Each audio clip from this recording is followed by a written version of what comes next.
LSU passing game coordinator and wide receivers coach Joe Brady has been selected one of 5 finalists for the 2019 Broyles Award, which is presented to the top assistant coach in college football.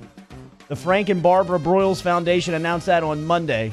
Brady, who is in his first year with the Tigers, along with Georgia defensive coordinator Dan Lanning, are the only 2 assistants from the SEC to make the list as finalists. Here's Ogeron yesterday talking about Georgia's offense and the challenge that LSU has this weekend for the championship. Defense had our best night, 6 sacks, 169 total yards, 2 for 13 on third down, and forced them to punt on the first 7 possessions. We wanted to start fast. I told Coach Arena this morning I thought it was his best job all year. Our defensive coaches, our players, we're in an attacking scheme. I thought our DBs contested all the routes, especially against some wide receivers that would give us a tough time next year.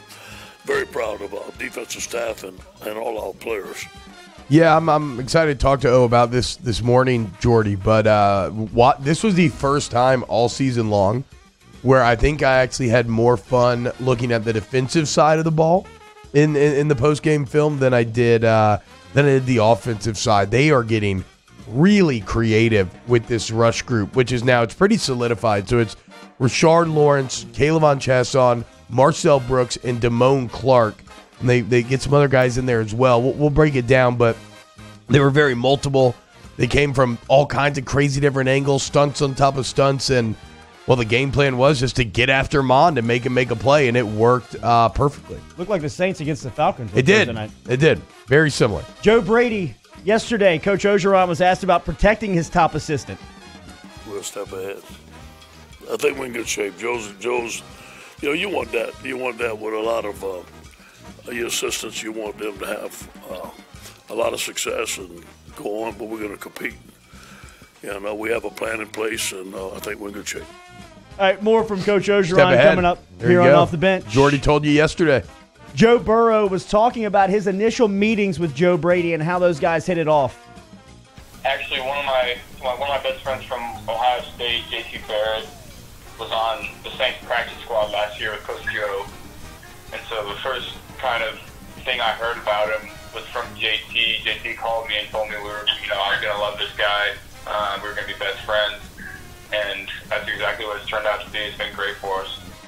LSU plays Georgia this Saturday for an SEC title. We'll talk to Coach Ed Ogeron coming up in 25 minutes on Off the Bench. The LSU basketball team steps in to Louisiana competition for the first 2 games of the Southland Conference preseason as UNO comes into the PMAC tonight at 8 o'clock. Coach Will Wade at a press conference on Monday following Coach O's presser.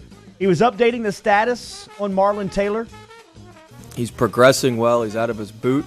We expect him. He can start. He's started to do some conditioning and that sort of thing. So we're hopeful that we'll have him back after our little break after the New Orleans and Northwestern State game. Hopefully we'll be able to play him in the East Tennessee State game, get him some minutes in that game. So, but he's progressing well, and we feel very good about his progress. And the foot's reacting a lot better to this surgery than the last one.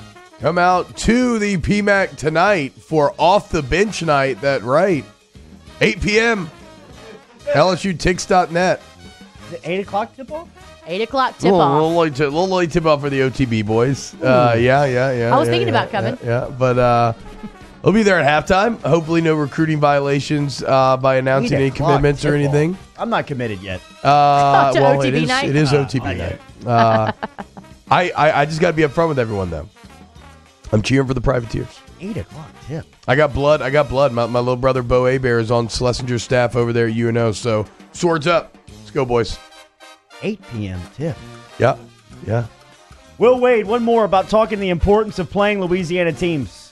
When you play these type games, it makes sense to keep everything in state if possible. I do, next year we're going to play in Shreveport.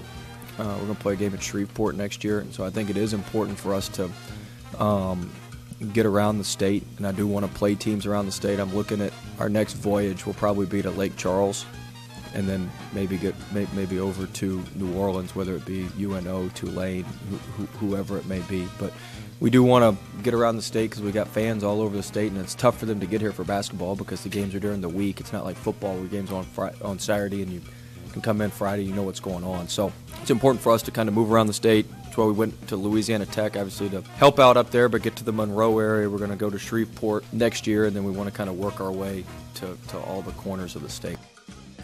There you go. Go play at the Lakefront Arena next year, Will. Let's go.